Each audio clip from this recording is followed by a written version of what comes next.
fixed nut field fence, also called deer fence machine, cattle fence machine, horse fencing machine.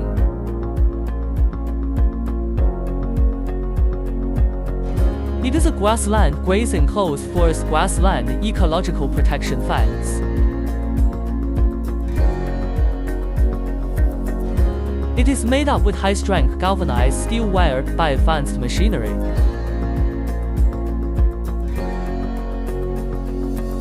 It's mainly with the surrounding bullpen fence.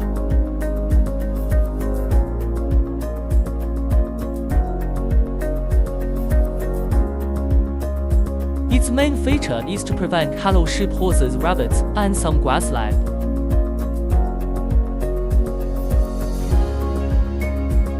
Livestock from jumping around to delimit the border.